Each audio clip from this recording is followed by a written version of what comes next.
போதை பழக்கத்தினாலையும் கல்லீரல் சார்ந்த பிரச்சனைகள் ஏற்படுது, லிவர் டிசீஸ் ஏற்படுது. போதை பழக்கம் அல்லாதவர்களுக்கும் லிவர் சார்ந்த பிரச்சனை, கல்லீரல் சார்ந்த பிரச்சனை, டிசீஸ் ஏற்படுது.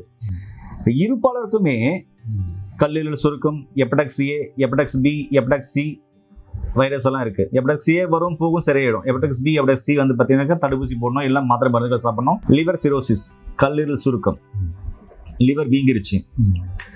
லிவரில் பார்த்தீங்கன்னாக்க நிறைய பிரச்சனைகள் இருக்குது. இப்போ கல்லீரல் சார்ந்த அனைத்து வகையான பிரச்சனைக்கும் நீங்கள் கொடுக்கக்கூடிய இந்த ஒரு மாத்திரை என்ன மாத்திரை, அது எவ்வளோ நாள் சாப்பிடணும், அதில் என்ன மூலிகைகள் இருக்குது, அது எப்படி கல்லீரல் சார்ந்த பிரச்சனைகளை சரி பண்ணுது? சரி, கல்லீரல் பிரச்சனைகள் மதுப்பழக்கம் அல்லாதவங்களுக்கு வர்றதுக்கு காரணம் காலையில் உடற்பயிற்சியின்மை, மாலையில் நடைப்பயிற்சியின்மை. இது மிக முக்கியமாக உட்காந்து வேலை செய்யக்கூடிய டேபிள் ஒர்க் பண்ணுற எல்லாத்துக்குமே வரக்கூடியது ஃபேட்டி லிவர். ஃபேட்டி லிவர் காரணமே உடற்பயிற்சியும் நடைப்பயிற்சியும் இல்லாதது தான். அதனால் கல்லீரல் ஃபேட்டி லிவர் ஆகி கல்லீரல் கெடுது. அதே ஃபேட்டி லிவர் இன்னொரு காரணத்தால் ஏன் வருதுன்னா மதுப்பழக்கம் தினமும் உடையவங்களுக்கு ஃபேட்டி லிவர் ஆயிடுது. அதே சமயம் மதுப்பழக்கம் மிஞ்சி மிஞ்சி மிஞ்சி போகும்போது அது ஃபேட்டி லிவர் ஆனது என்ன பண்ணுதுன்னா அப்படியே சுருங்கி ஒரு வேலையும் செய்யாமல் போயிடுது. கல்லீரல் வேலையே செய்யலின்னா ஜீரணம் ஒழுங்காகாது, பசியாகாது, வயிறு வீங்கிக்கும், இறப்பு நிச்சயம். அதுக்கான நிறைய இடங்கள்ல மருந்து இல்லை, ஒரு சிலர்கிட்ட இருக்கு. அப்போ அந்த ஃபேட்டி லிவர் வந்த உணவுகளையே கொடுக்கறதுக்கும் அல்லது வேறு காரணங்களால் உணவு கோளாறுனாலையும் சில விஷப்பொருட்களை சாப்பிட்றதுனாலே அந்த விஷத்தை பூரா கல்லீரல் தான் வடிகட்டுது. எந்த விஷம் உள்ளே போயிட்டாலும் கல்லீரல் தான் வடிகட்டுது. அப்போ அந்த விஷத்தை வெளியேற்றுறதுக்காக ஸ்கின் டிசீஸாக சில சமயம் வரும் கல்லீரல் இருந்து.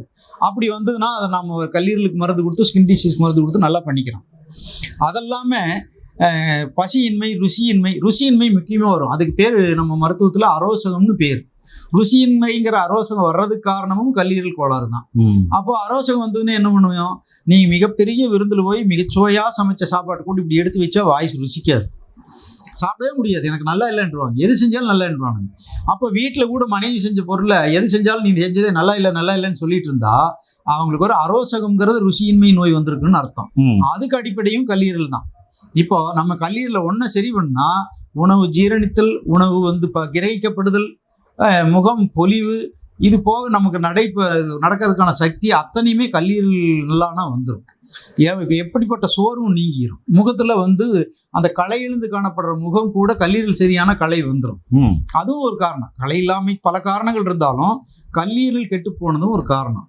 அப்போ அதுக்கு வந்து மிகப்பெரிய ஒரு மருந்து நம்ம தமிழ்நாட்டில் அல்லது நம்ம இந்தியாவில் இருக்கு அப்படின்னா அது கடுகு ரோகிணி.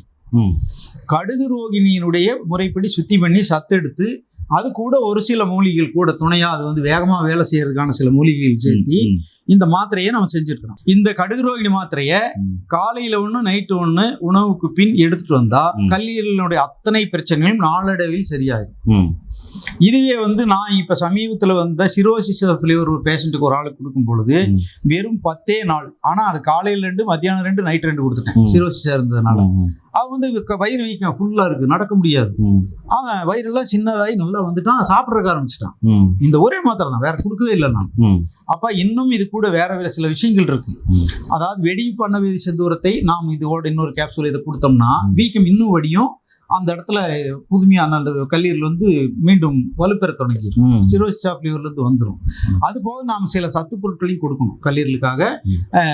மஞ்சள் கரிசாலையிலிருந்து எடுத்தது, வெள்ளக்கரிசாலையிலிருந்து எடுத்தது, கீழானிலிருந்து எடுத்தது, இதுகளை எல்லாம் சேர்த்தி ஒரு மருந்தாக செஞ்சு கொடுக்கும் பொழுதும் கரிசாலை லேகியும் கொடுக்கும் பொழுதும் மீண்டும் இதோட சேர்ந்து அந்த மிகப்பெரிய கல்லீரல் பிரச்சனையும் சரியாயிடும். சாதாரணமாக இது ஒன்னே போதும், மேக்சிமம் கல்லீரல் பிரச்சனை சரியாயிடும். முற்றி போன நிலைமையை மட்டும்தான் வேறு சில மருந்துகள் நம்ம சேர்த்தணும்.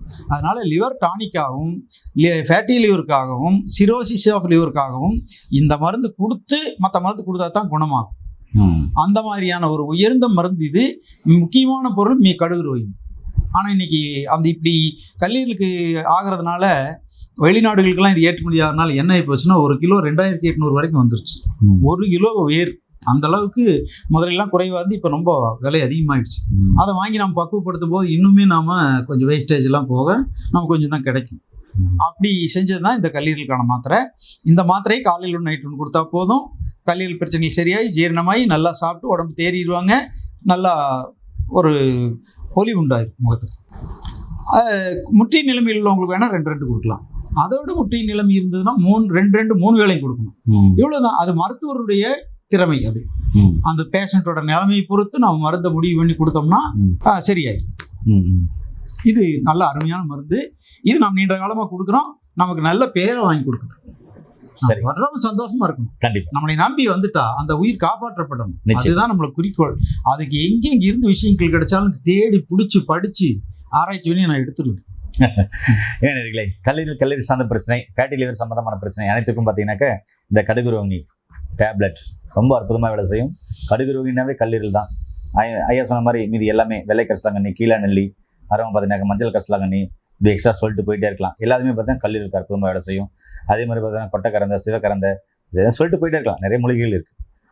உங்களுக்கும் கல்லீரல் சார்ந்த பிரச்சனை இருக்கா? கவலைப்பட வேண்டாம். இந்த மாதிரியான மாத்திரைகள் மருந்துகள் எடுத்துட்டு நோய் நொடியிலும் ஆரோக்கியமாக வாழுங்க. ஒருவேளை நிறைய போதை பழக்கங்களுக்கு கல்லீரல் சார்ந்த பிரச்சனை வந்துருமோ அப்படின்றவங்களும் கண்டிப்பாக இது மருத்துவ ஆலோசனை எடுத்துக்கலாம். மீண்டும் இன்னொரு அருமையான பதிவு சந்திக்கலாம். நன்றி, வணக்கம்.